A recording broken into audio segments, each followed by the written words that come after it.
Okay, so picture this. You check your bank account on a random Tuesday night, probably lying in bed.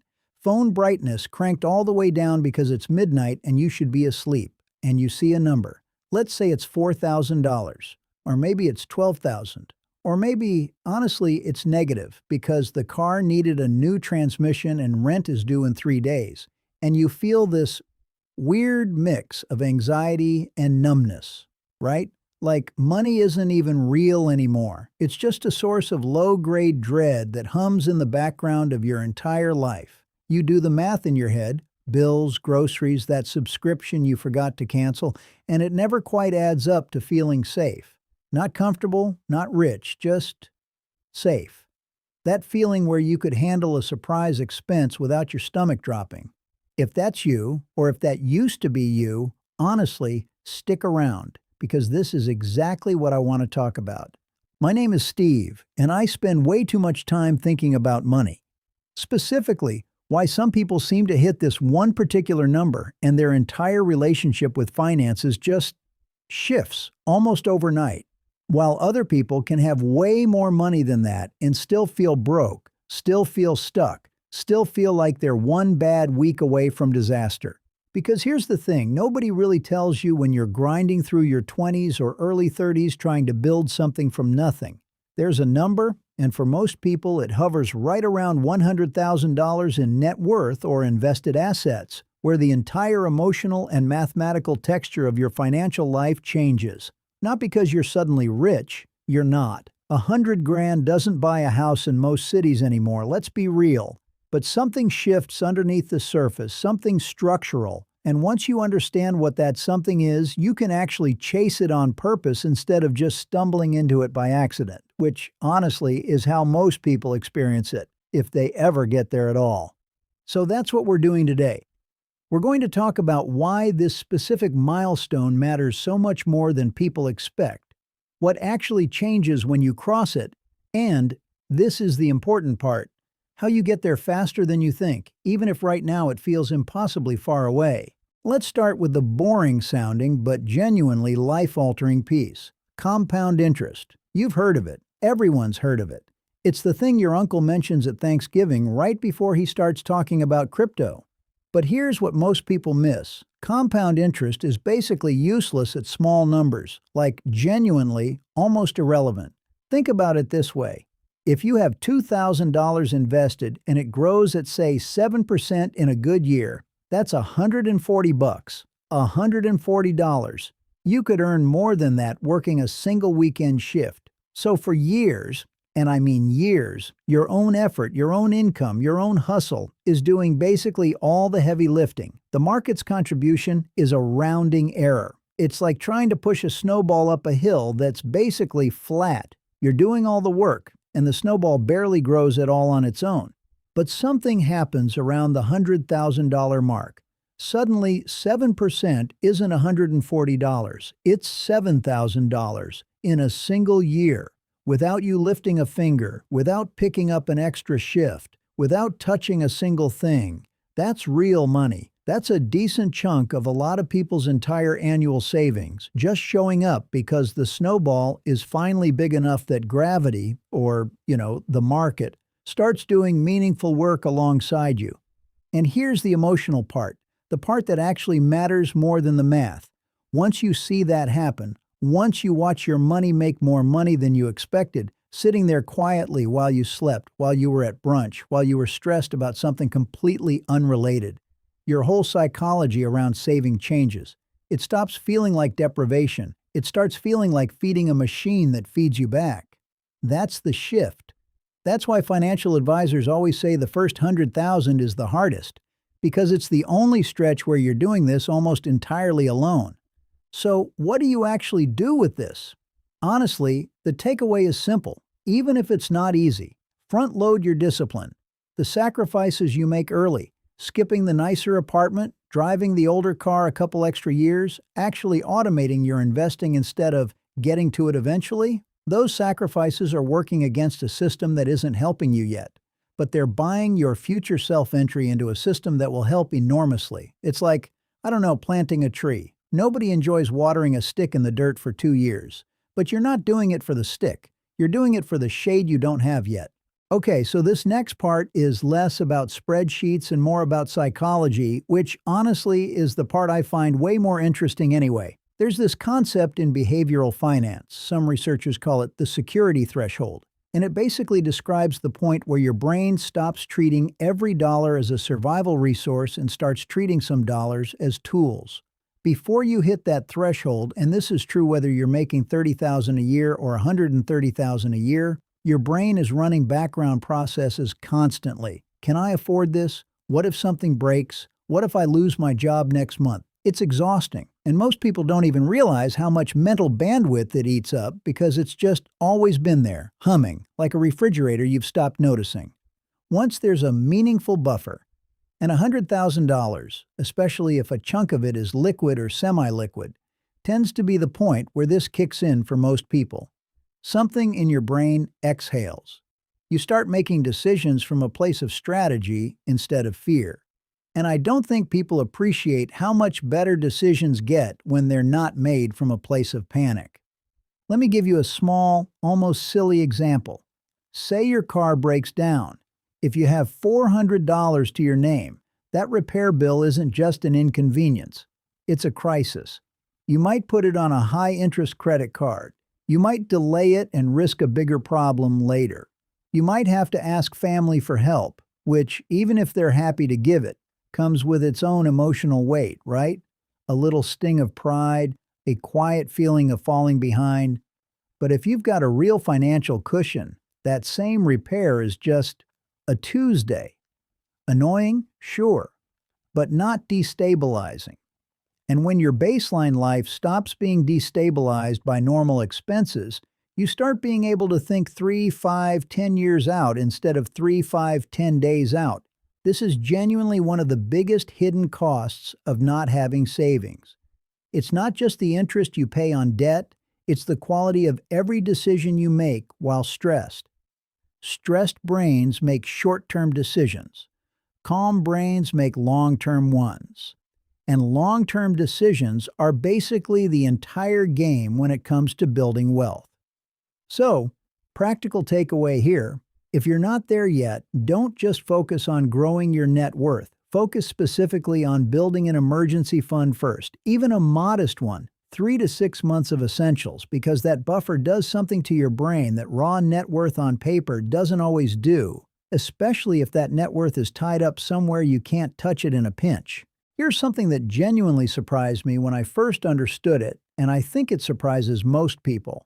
Before you have real savings, debt is basically a monster that only grows. You're paying interest, sometimes brutal interest, 17, 20, 24% on credit cards, and every dollar you're not aggressively throwing at it is a dollar that monster gets to eat. But once you cross into meaningful net worth territory, your relationship with debt gets so much more interesting and honestly, more favorable. Because now you have options. You can use lower interest debt strategically instead of being crushed by high interest debt out of necessity. You can leverage a mortgage instead of paying cash and tying up all your capital. You can, if you're financially literate about it, actually use borrowed money as a tool rather than a trap. Think of it like this. Before 100 grand, debt is water rushing into a boat with no bucket. You're bailing constantly just to stay afloat. After you've built some real assets, debt becomes more like ballast. Used correctly, it can actually stabilize you, let you take on bigger, smarter positions, a home, an investment property, a business loan. Because you're not desperate, you're deciding. I want to be honest here, though. This isn't permission to go take on debt recklessly just because you hit some number. That's not what I'm saying at all. What I'm saying is the emotional charge changes. Debt used from a position of stability is a tool. Debt used from a position of desperation is a trap. Same word, completely different experience. The takeaway? Once you've built that base, start thinking about debt in terms of interest rate versus opportunity cost. Not just debt bad, no debt good. A 3% mortgage while your investments are earning 7% isn't something to panic pay off. It might actually be smarter to let it ride.